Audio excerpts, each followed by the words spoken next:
Hai Shalom Bapak Ibu Saudara dimanapun Saudara berada, baik yang secara live hari ini maupun yang menyaksikan sharing ini melalui YouTube channel dari Best California. Hari ini saya akan menemani Saudara di mana saya akan menyampaikan firman Tuhan sama Saudara beberapa menit ke depan. Semoga firman hari ini bisa memberkati Saudara, menemani Saudara di siang atau malam hari ini, dan saya percaya bahwa setiap firman yang akan disampaikan malam hari ini bisa menjadi kekuatan buat Saudara. Firman ini bisa menjadi peneguhan buat Saudara, bisa menjadi pegangan buat Saudara, dan saya percaya, saya berdoa dimanapun Saudara berada, kapanpun Saudara mendengarkan sharing ini, maka Bapak Ibu Saudara semuanya akan dilindungi, disertai, dan juga diberkati oleh Tuhan. Dan Saudara, saya punya kerinduan untuk membuat podcast atau channel sendiri yang isinya itu adalah renungan singkat, mungkin sekitar 15 menitan gitu ya. Karena saya yakin bahwa saat kita udah mulai beraktivitas, saat kita udah mulai bekerja, saat kita udah mulai bersekolah, seringkali itu kita sulit untuk mencari waktu buat mendengarkan firman Tuhan. Nah, mungkin dengan banyaknya aktivitas Saudara, kita sulit menyempatkan diri kita 1, 2, 3 jam mendengarkan khotbah gitu ya. Jadi saya berdoa lewat platform ini, setiap Bapak Ibu Saudara semuanya bisa diberkati lewat weekly devotion singkat yang akan saya bawakan. Ya, jadi mohon doanya supaya ini bisa segera terwujud. Dan ya, Bapak Ibu Saudara, hari ini saya akan membahas tentang satu kata di dalam renungan yang sangat berbahaya sekali. Dan Saudara harus menghindari kata ini di dalam setiap tahap, di dalam setiap musim kehidupan Saudara. Dalam pekerjaan Saudara, dalam relationship Saudara, dalam sekolah Saudara, dalam pernikahan rumah tangga Saudara. Dan kata itu adalah asumsi.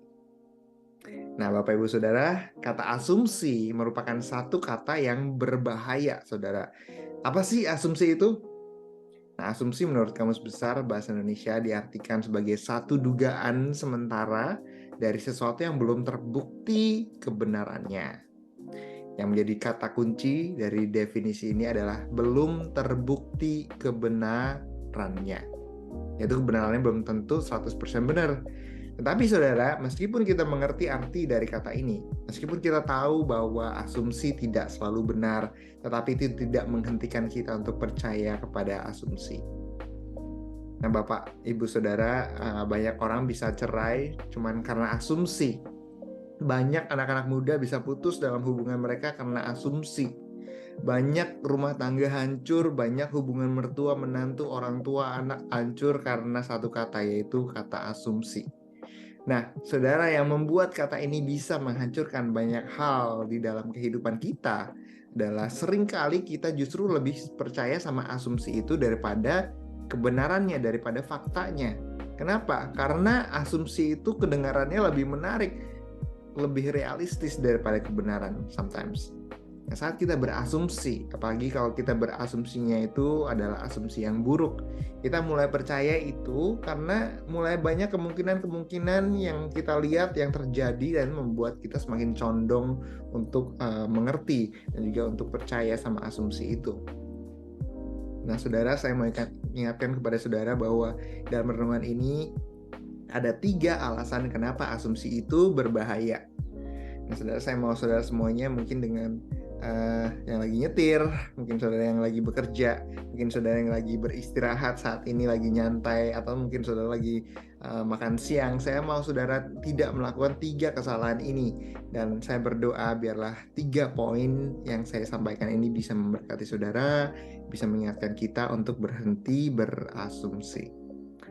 Coba Saudara katakan sama diri sendiri, saya mau stop berasumsi. Amin. Nah, Bapak Ibu Saudara, kenapa sih asumsi itu berbahaya? Nah, saya berikan ya poin yang pertama. Poin yang pertama, kenapa asumsi itu berbahaya? Karena asumsi itu adalah awal dari kejatuhan iman kita. Sekali lagi, karena asumsi adalah awal dari kejatuhan iman kita. Nah, Saudara, kenapa banyak orang kehilangan iman? Kenapa banyak orang pada akhirnya jatuh? Kenapa banyak orang pada akhirnya mereka itu lemah imannya? Karena mereka meninggalkan iman mereka meninggalkan kasih mula-mula mereka kepada Tuhan, mereka meninggalkan pelayanan. Kenapa? Karena asumsi. Mari kita buka firman Tuhan dari kitab Markus 6, ayatnya yang ke-49-50. Markus 6 ayat 49-50. Dikatakan firman Tuhan, ketika mereka melihat dia berjalan di atas air, mereka mengira bahwa ia adalah hantu. Lalu mereka berteriak-teriak, sebab mereka semua melihat dia dan mereka pun sangat terkejut. Tetapi segera ia berkata kepada mereka, tenanglah, aku ini, jangan takut. Di sini para murid berasumsi ketika Tuhan Yesus berjalan di atas air di tengah badai, ya. Injil Markus mencatat bahwa para murid mengira bahwa yang menjumpai mereka ini adalah hantu, sehingga mereka ini teriak-teriak ketakutan. Namun Tuhan Yesus mematahkan asumsi mereka dengan berkata, tenanglah, aku ini, jangan takut. Ini Tuhan Yesus banget ya ngomong begini supaya mereka ini tenang gitu. Nah saudara, asumsi ini adalah awal dari kejatuhan iman. Di saat kita mulai berasumsi yang buruk tentang Tuhan, di situ kita akan mulai memiliki iman yang lemah. Nah saudara, saat kita mulai berasumsi bahwa Tuhan itu jahat, maka di situ kita akan mulai mengurangi rasa percaya kita sama Tuhan. Dan saudara, banyak orang pada saat mereka menghadapi masalah, saat mereka menghadapi persoalan, saat mereka lagi menghadapi badai besar, apa yang mereka lakukan? Mereka langsung berasumsi bahwa Tuhan itu jahat, bahwa Tuhan nggak peduli sama mereka, bahwa Tuhan nggak cinta sama mereka, Tuhan nggak sayang sama mereka.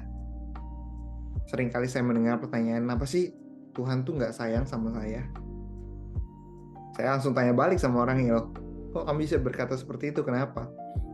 Ya habis kok rasanya begini begitu, habis kok kelihatannya Tuhan begini begitu. Jadi mulai deh semua asumsinya keluar.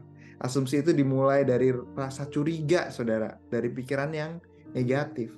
Pada saat kita mengalami hal-hal yang kurang baik, kita mulai berasumsi yang negatif. Nah kita akan mulai berkata, kalau Tuhan baik kenapa saya nggak dapat ini? Kalau Tuhan baik, kenapa saya kehilangan orang yang saya sayangin? Kalau Tuhan baik, kenapa saya kehilangan pekerjaan saya? Kalau Tuhan baik, kenapa Tuhan izinkan saya sakit? Yada. Nah, saudara, hari ini marilah kita berhenti berasumsi yang buruk tentang Tuhan. Kalau saudara mendengar orang yang suka berkata, kalau Tuhan itu baik, mestinya ini adalah satu ciri. Ini ada satu kalimat yang sangat bahaya banget. Karena kita mulai meragukan kebaikan Tuhan. Kalimat, kalau Tuhan baik, itu nggak benar. Saudara, kalimat itu nggak sesuai dengan firman Tuhan, nggak alkitabiah. Tuhan itu baik, titik. Udah, nggak ada lanjutannya lagi. Iya adalah iya dan amin. Tapi kenapa kita mulai memasukkan kata kalau? Karena kita mulai apa? Karena kita mulai berasumsi. Dan saat saudara dan saya mulai mengizinkan asumsi itu menguasai kehidupan kita mulai berasumsi yang buruk sama Tuhan. Kita mulai berasumsi yang buruk tentang gereja. Kita mulai berasumsi yang buruk tentang hamba Tuhan. Bahkan berasumsi yang buruk tentang keluarga kita. Maka iman kita itu akan mulai ciut, mulai lemah, ya. Dan di situ bahayanya. Karena iblis paling suka ketika kita ada di dalam kondisi yang lemah seperti ini.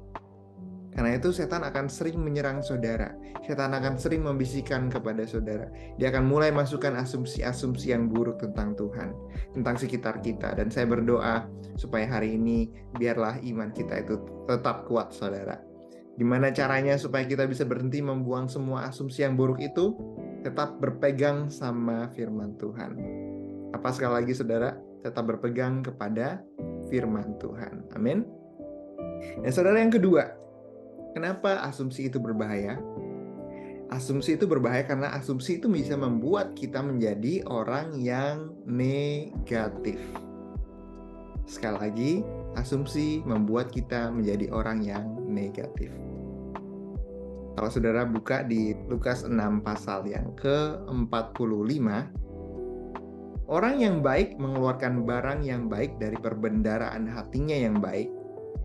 Dan orang yang jahat mengeluarkan barang yang jahat dari perbendaharaannya yang jahat. Karena yang diucapkan mulutnya meluap dari hatinya. Nah saudara, orang yang memiliki kebiasaan mengambil asumsi, mengambil kesimpulan tanpa dia berpikir, tanpa dia mengetahui kebenaran, punya satu akibat. Yaitu orang itu akan menjadi orang yang sangat negatif. Dia akan menjadi orang yang lihat orang tuh selalu curiga. Dia akan berteman, tetapi bertemannya itu nggak dengan tulus, karena dia berpikir bahwa semua orang berusaha untuk menghancurkan dia, dan sehingga itu akan membuat dia menjadi orang yang negatif, menjadi orang yang nggak ada sukacita, menjadi orang yang nggak ada semangat di dalam kehidupan. Saudara pernah ketemu dengan orang-orang yang negatif gitu ya, yang pernah ketemu dengan orang-orang yang kalau misalnya ketemu selalu mengeluh aja bawaannya, dan itu adalah orang-orang yang suka berasumsi, saudara. Mungkin ada orang yang baik sama orang ini, tapi orang yang negatif akan menaruh curiga. Wah, nih jangan-jangan nih orang ini ada maunya. Jangan-jangan ada udang di balik batu. Kenapa? Karena asumsi. Begitu juga pada saat kita melayani Tuhan. Saat kita datang ke gereja, kita selalu berasumsi yang buruk tentang Tuhan. Kita akan menjadi seorang pelayan Tuhan yang negatif. Kita akan menjadi seorang jemaat yang negatif. Bahkan gak jarang kita lihat ada pendeta-pendeta juga yang negatif. Banyak orang-orang yang berhenti di tengah jalan, saudara, karena mereka ini negatif. Mereka berhenti pelayanan, mereka berhenti ke gereja. Kenapa? Karena mereka berasumsi. Karena walaupun belum tentu itu benar, tetapi mereka percaya sama asumsi itu. Nah, saudara, saya berdoa supaya saudara gak ada yang mengalami hal ini. Saya berdoa gak ada saudara menjadi orang-orang negatif. Amin. Karena orang-orang yang negatif akan membawa hal-hal yang buruk juga di dalam kehidupan dia sendiri gitu. Salah satunya adalah kesehatan. Saudara, saya pernah sampaikan di bulan lalu bahwa hati yang gembira itu adalah apa? Adalah obat. Tapi kalau hati itu dipenuhi dengan negativitas, apa yang terjadi, saudara? Bukan obat yang kita miliki, tetapi racun. Akan muncul berbagai penyakit, masalah, stres, mungkin sakit-sakit yang saudara nggak pernah pikirin muncul karena kita negatif.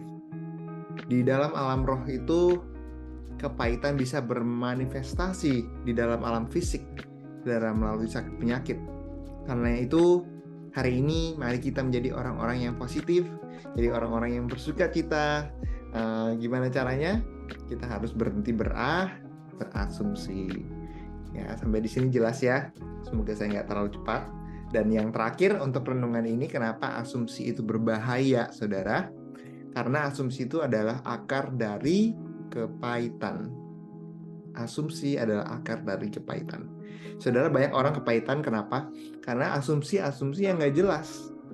Banyak menantu-menantu memiliki kepahitan sama mertuanya. Kenapa? Karena asumsi bahwa mertuanya itu nggak suka sama dia. Padahal belum tentu benar juga gitu ya. Saudara, saya berdoa biar setiap Bapak Ibu Saudara yang mendengarkan renungan singkat ini, mari kita membuang kebiasaan buruk itu. Mari kita menjadi seorang yang tidak mengambil kesimpulan dengan tidak jelas. Mari kita menjadi orang yang mencari tahu kebenaran. Kita mesti clarify dulu dengan orang itu. Kalau bisa kita duduk sama-sama, kita lakukan pemberesan. Jadi marilah kita berhenti berasumsi, terutama saat kita berhubungan dengan Tuhan. Mari kita stop asumsi buruk tentang Tuhan. Karena sesuatu yang buruk terjadi di dalam hidup bukan karena Tuhan. Kalau hari ini saudara lagi sakit, bukan selalu karena Tuhan. Mungkin kita perlu refleksi kembali lifestyle kita, pilihan hidup kita. Mari kita berhenti menyalahkan Tuhan. Mari kita berhenti marah-marah sama Tuhan. Dan mari kita berhenti berasumsi bahwa Tuhan berusaha untuk menjatuhkan kita, berusaha untuk menghancurkan kita. No, dia adalah Tuhan yang mengasihi kita. Dan asumsi, saudara, kalau digunakan dengan benar, yaitu kita berasumsi bahwa Tuhan selalu mencintai kita apa adanya, bukan ada apanya, maka kita akan menjadi orang-orang yang positif. Dan saudara tahu kabar baiknya adalah kita nggak perlu berasumsi lagi. Tapi saudara dan saya bisa percaya bahwa kita punya Allah yang memerdekakan kita, yaitu kasih Tuhan begitu besar buat kita. Saudara nggak perlu berasumsi lagi karena kita tahu kebenaran yang memerdekakan kita, yaitu saudara dan saya memiliki Tuhan yang mencintai kita, yang sayang sama kita, yang nggak pernah meninggalkan kita, dan yang selalu mencintai kita tanpa syarat, dan namanya adalah Yesus. Amin. Saya berdoa biarlah setiap saudara nggak ada yang suka berasumsi lagi, tetapi setiap saudara menjadi orang-orang Kristen yang sungguh luar biasa. Di Filipi 4 ayat 8-9, akhirnya saudara-saudara semua yang benar, semua yang mulia, yang adil, yang suci, yang manis, yang sedap didengar, semua yang disebut dengan kebajikan, yang patut diuji, pikirkanlah semuanya itu. Dan apa yang telah kamu pelajari, yang apa kamu terima, dan apa yang kamu dengar, apa yang kamu lihat padaku, lakukanlah itu. Maka Allah sumber damai sejahtera akan menyertai kamu. Ini adalah renungan pada hari ini. Saya berdoa renungan ini bisa menjadi berkat buat saudara. Dan kalau saudara ingin membagikan renungan ini, saudara bisa share sama teman-teman saudara melalui YouTube channel dari Best California. Semoga semuanya di sini udah subscribe ya. Dan melalui renungan singkat ini, saya berdoa akan memberkati saudara. Dan saya berdoa ini adalah awal dari banyak renungan-renungan yang bisa memberkati setiap saudara. Dan saya percaya bahwa Tuhan Yesus memberkati, dan saya akan mengakhiri renungan ini dengan mendoakan setiap saudara. Mari kita tundukkan kepala kita bersama-sama, dan juga mari kita sama-sama berdoa.